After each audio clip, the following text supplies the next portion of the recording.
All right, guys. I didn't clean up or anything. This is just raw in its form. Don't judge. All right, guys. So what we're gonna do is go ahead and run the water in here. Now, you want to make sure the water is room temperature. I do have mine set on hot right now because I ran it and it just has some cold. But you definitely want it to be room temperature. And this is just the way that I'm doing mine. Because I have so many plants, I'm just going to create a solution in here so I could just dip water a little bit in each plant, and then I could just go behind and just water my plants with something easier to water them with.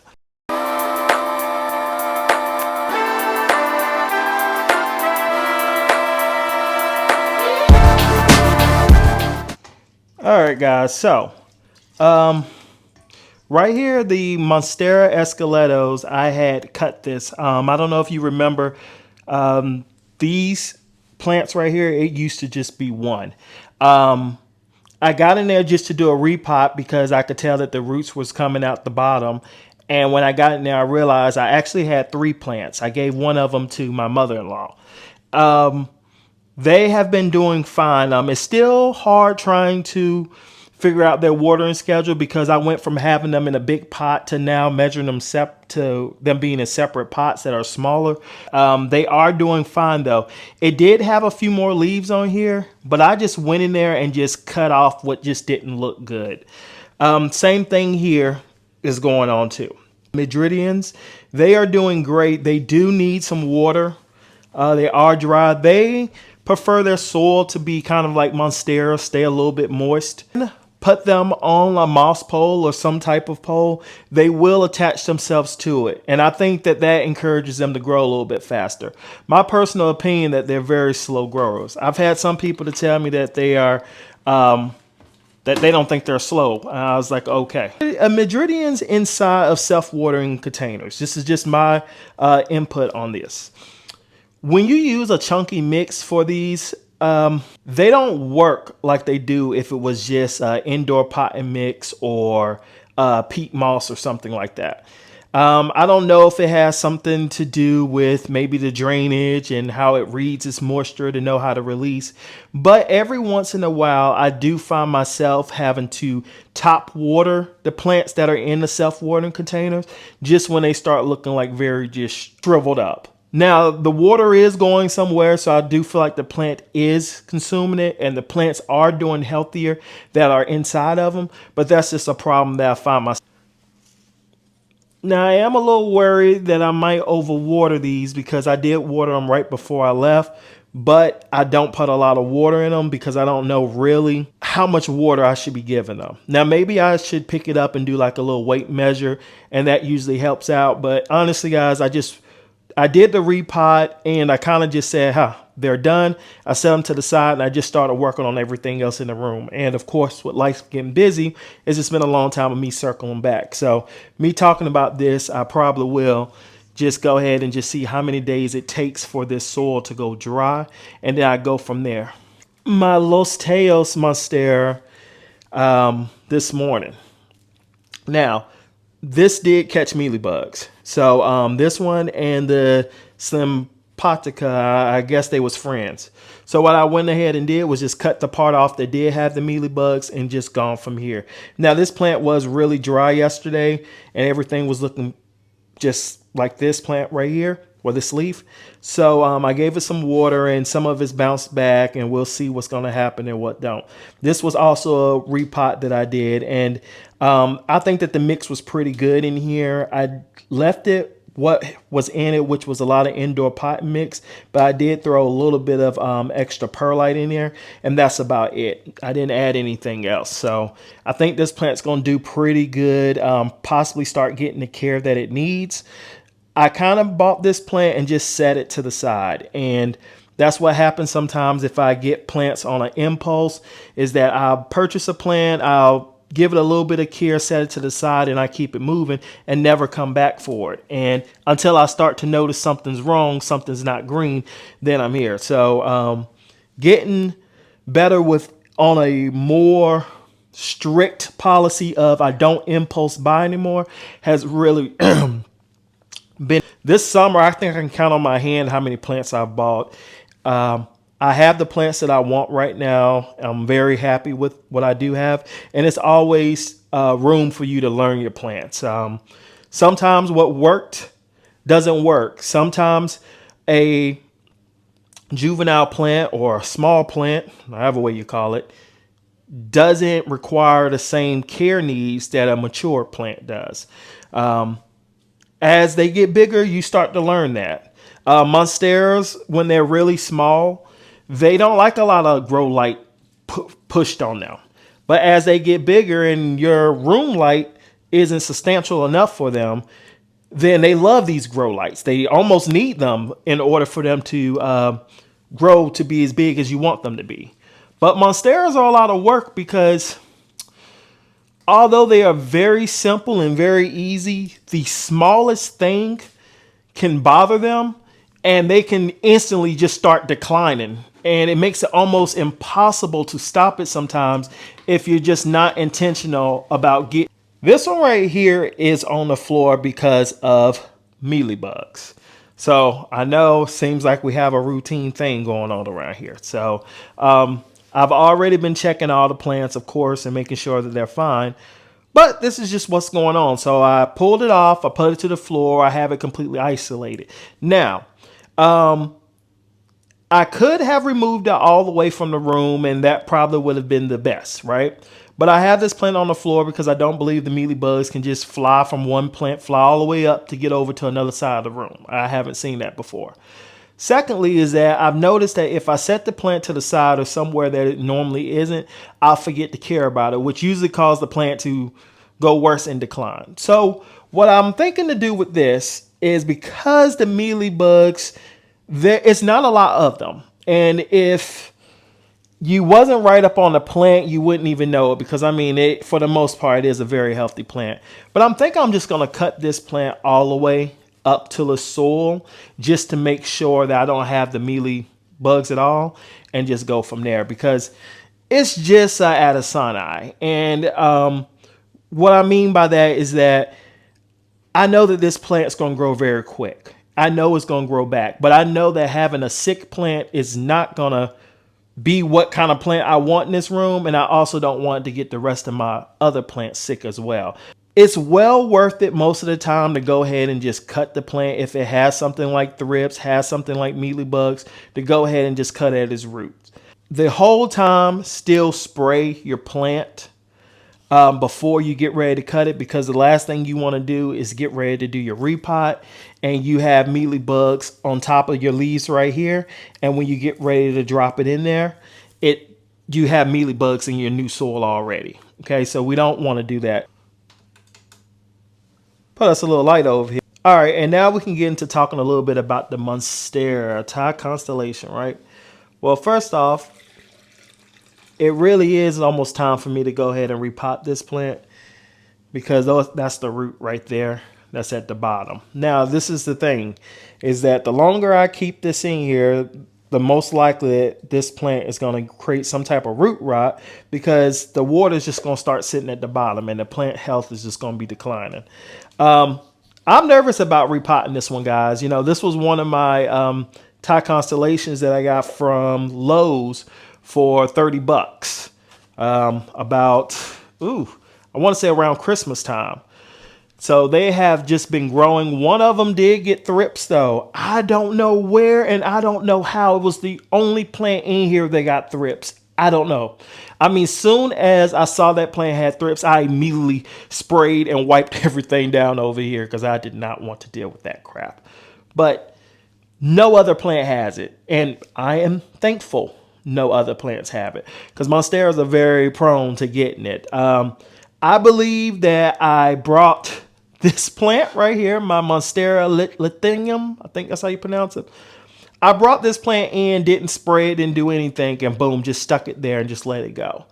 And I believe that this plant might have had something. Now, as soon as I saw that Monstera had it that I have sitting out there, I immediately sprayed down all the plants and went straight into just cleaning mode, right?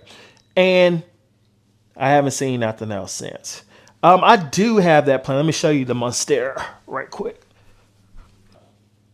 Now I do need to do a little bit of cut right here just because it's dry, but this plant is now at the door, and the way that it's sitting there, the leaves are all turning because at the door we do have like little windows there where it can get light all the time. During the daytime I open up the door so it can get light, but it wants to steal its own light if I'm moving too slow or if I'm not here at the house and the door is closed. So that's what it does. This plant so far, I have not seen any more pests or anything on it. I'm still keeping it out there just for another week or so, just so that way I can feel fully confident before I bring it back in. Also, I do kind of like how it looks at the door. So considering the fact that I don't really need another Monstera in here, I may leave it at the door, even if it's doing all right. So we just gonna have to circle back around to that. But there we go. Now the best looking Monstera that I have in here is this one. Same thing with her roots too. So I'm gonna have to do a repot. Unfortunately, I do not have self-watering containers big enough to be able to house these, so I'm gonna have to put them back in regular pots. That sucks. Next, what I want to talk to you about is this one right here. This is a Filerendrum El Choco Red. Even though it said it was a cinnamon swirl, I don't know what that means. Right now, off gate, I am seeing that I do have a little bit of a humidity issue with the plant being over here. Only thing that I can do to fix that is just to continue to mist the plant. It was doing fine before I left a couple of days ago, so I believe that's just what it is. Other than that, the lighting is just perfect for this plant. The mixture for the soil is perfect in here. It's in a chunky mix. I have perlite, orchid, bark, and indoor potting mix, and then a little bit of horticulture charcoal. Okay, this plant is doing great in here. It is in a self-watering container. Let me check to see if I need to put water in here. I do hate these pots on getting out for people with big fingers. All right, and I can put some in here.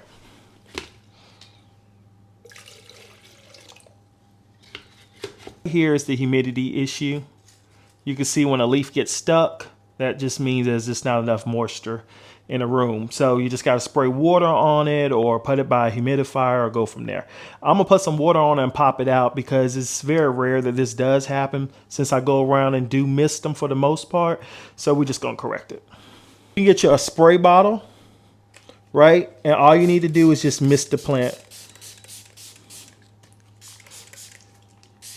You want to make sure that the plant actually is moist though, like it's wet, because we want to get it so that the Q-tip that we're going to insert right here, we want it to be able to be soft because we don't want to break something while trying to pluck it out or break the leaf that we're trying to help unfurl. Now, if you want to get into a debate, ask somebody if you should help a plant leaf unfurl or let nature do its thing. Now that is a 50-50 split. I'm all for, since I am the plant giver's care, I might as well help it out. I can't let it just sit. All right, and then what I do is start at the bottom, and then I slowly work my way up to the top of where the leaf is at. I don't force it. If it seems like it's giving me a hard time, I back off, and then I keep pushing forward. I slow down and go back. Slow down and go back. Slowly. And I do this every time, guys. Every time. And there we go. As you can see, the leaf is popped. Everything is good. No harm to either thing. Now, you want to allow that water just to kind of sit on there for at least 30 seconds to a minute. The longer, the better. If you're impatient like me, at least give it a minute. Make sure you spray it all up, down, and get it all around so that way it makes it smooth when it comes out. So now this plant should do pretty good. We caught it at a good timing where nothing was too severe. Sometimes I've got them where they're just so bad like that I'll still try to get them out, but it's almost impossible. So again, if you're just keeping an eye on your plants, doing your daily walk around, or if you're doing your once a week just walk through, you'll be able to identify problems like that. Let's talk a little bit about our cissus discolor, right? First of all, I'm messing up because the self-watering container has no water in here. Guys, this is what came back from the plant so far. Honestly, I don't think that this is a plant that I even want to keep anymore. We gave it a try. We was able to get it to come back. Remember, we cut it all the way back and all we had was 2 little vines. I do believe that the plant does have the potential to do great, or maybe not. It's just one of those things that I don't want to stress about anymore. So this plant won't be going to the collection and definitely be going, getting tossed out. I won't trash it. First, what I'm going to do is place it outside. I do have some plants that I either was going to put in the trash or just let Mother Nature do its thing. So I'm going to put this plant outside underneath the tent while I have a Monstera growing, and I'm going to see what it's going to do. If it starts coming back and it starts looking real healthy again, then it can come back into the room. But if it think that it's going to give me this, we can't do that. Is my Philodendrum Florida green. This one has been a pretty fast grower since it's been moved over there. It wasn't giving me anything when I had it here. I don't know if it was too much light or what, but I have a grow light that shines over here, so it can't be that, but it just woke up all of a sudden. Nothing has changed. I've been giving this plant foop, of course, when I feed it, so yeah. I will say it's a very easy growing plant. And I mean, you can get these for like, now they can come real big and you can get them for like $29 now. I've been saying I was going to fertilize these plants all summer or spring, really. And this one right here, this is my Monstera Statulona Aora. I need to figure out, I need to put it in a self-watering container or something because it's not going to make it being in here. It just keeps on drying out the soil. And every time I catch it, it just feels like it's almost too late and I lose a leaf and it never comes back. You start to learn how to do all this crazy stuff the more that you run into little problems with your plants, because you can't overreact to everything, right? And you're going to spend so much money that I'm going to go ahead and tell you it's going to be a waste on thinking it's quick solutions. But at the end of the day, it's going to be just about you actually getting in here and doing the work that needs to be done with your plants. And that means plant care. Plant care is watering your plants. Plant care is giving light to your plant. Plant care is making sure it has the right soil. Plant care is making sure that if that plant does have mealybugs, like just get it out. And this is me talking to myself, is, you know, do the work that needs to be done to make sure that your plants are healthy. All right. And hopefully you can see here, this is my Queen Royal, my Philodendrum Queen Royal. Like, she is absolutely beautiful, isn't she? I mean, I don't know what more to say. I mean, so this was one of those plants that I bought off of Etsy when I first started getting into plants. Like, Etsy was my go-to place. You could type in any plant you want to, like philodendrums, and they would just pop up. And this right here was marketed as a Dark Lord, Philodendrum Dark Lord. Now, just because somebody sells a plant doesn't mean that they have to give it the correct name. It would be very nice as a common courtesy, but you will find out that plants are very mislabeled as they mature, and sometimes you don't know about them until they start to mature. So yeah, so this plant right here was sold to me as a Philodendrum Dark Lord, and I really thought it was a Dark Lord. And I would post pictures about this plant and keep going and going, and then I don't know what told me one day was just to go check the hashtags, right? And I just did the hashtags and I got to see exactly what a Dark Lord looks like. Like, it is, the leaves on it are a lot more narrow than this. And when I got in there, I found out that this is a Queen Royal. I hope I'm saying it right. You know what? We're not going to mess this up. The Philodendrum Royal Queen. Okay, so this is a Philodendrum Royal Queen. Now, when it first pushes out its leaf, it is very, very dark. And then it eventually starts to fade into a dark green. I can never get tired of looking at this plant. right here we have our Filidendrum Orange Marmalade. Now, I will say this. Now, I wasn't a big fan of this plant when I initially went to go buy it. You all remember I went to Ace Hardware stores, and you remember the first couple of visits I went there, I was talking trash about them, how they ain't have nothing there. I went there on like a third try. They always keep the soil that I like. I don't even have a bag of it now, but the black and gold soil, they always keep it at hand. Now, most of the other stores sometimes are sold out, but they always have it at hand. And so I randomly went in there to get that. And I was like, let me just try that plant section again. Boom. That's how I ran into the orange marmalade. Now, I just bought the plant because I just had to get a plant, and I thought that this plant was pretty cool. I thought it was a pink lady. It had no colors coming through here at all. The leaves kind of was like this. And then on top of that, they had it labeled as a painted lady. Painted lady does not look anything like this. I mean, it kind of does when a leaf is coming in a little bit, but not when this leaf is coming in. This leaf comes in a bright, it's like a reddish orange color. It's freaking beautiful. And then it just starts fading off to this, and then it's going to turn to there.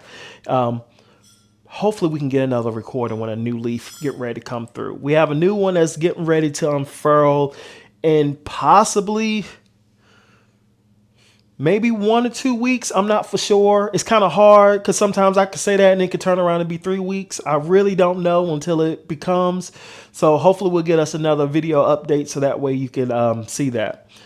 But this plant, guys, wasn't a plant I was going to get. Turned around, got it, and I freaking love it. I know I said I would never go back and buy this plant again, but recently I just attached this plant to a moss pole, and now I'm starting to see how it looks straight up instead of it kind of being hunched over, and just seeing it single leaf.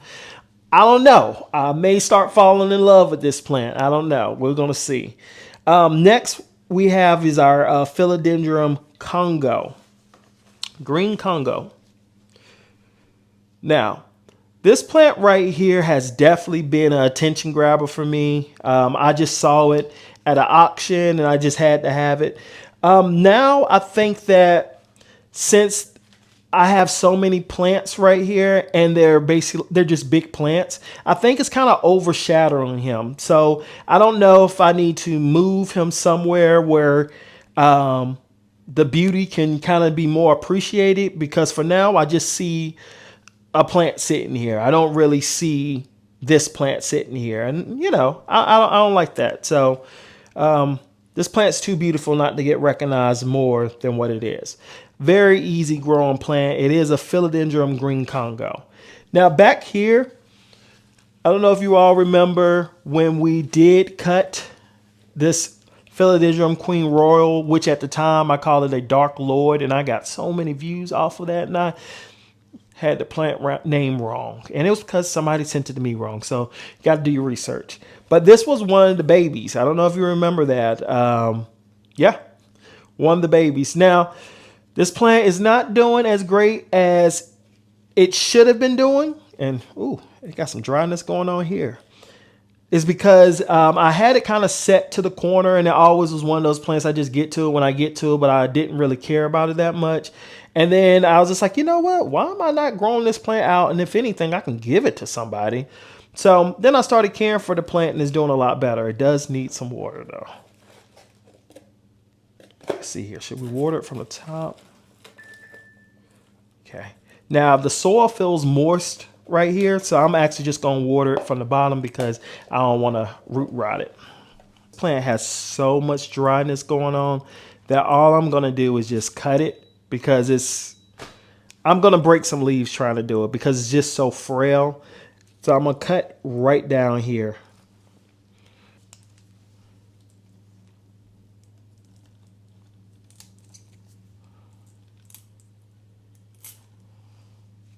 Yeah. I'm going to go ahead and cut this little ugly leaf off too.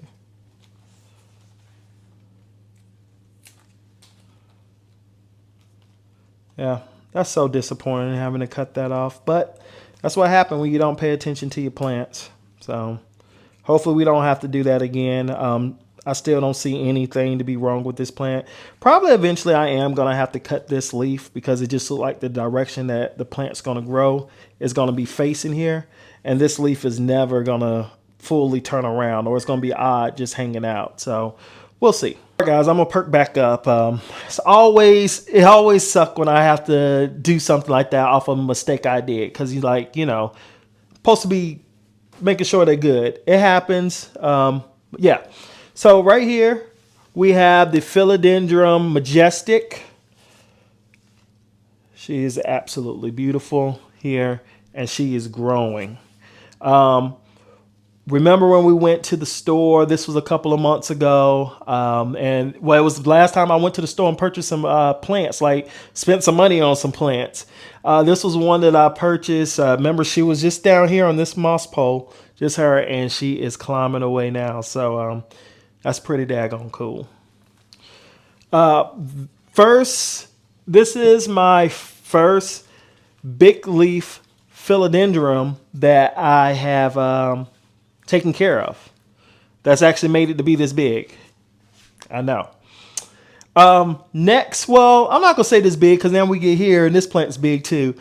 This is my big leaf. Now, what we have here is the Philodendrum Green Goddess, and I say it with pure excitement because, guys, this is my baby right here. Like, she even has some more baby plants down here at the bottom. I'm scared to keep moving her around, though, because this moss pole right here is going to have to go, or I'm going to have to figure something out to get it to start leaning straight because it just leans over because of the weight.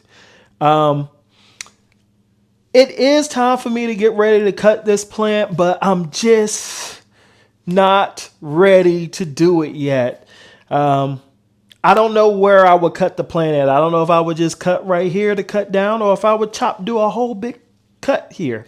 Thing is, if I do a big cut, it's not just this vine I would be cutting. I have this one right here, and then I also have this vine right here, and then let's see if we could just pick it up. Since I'm talking to y'all, I guess I'll risk it. Then I also have this right here too when we get into height. So if I was to cut this plant down, I would be cutting all three of those down. And then the next would be, would I put them right into soil? Would I let them propagate in water? What would I go from? I don't know that either. Now, down here are the little babies. Now, I believe I am just going to go ahead and cut one of the stems like right here. But these little baby ones that are in there, don't know if you can see that all the way.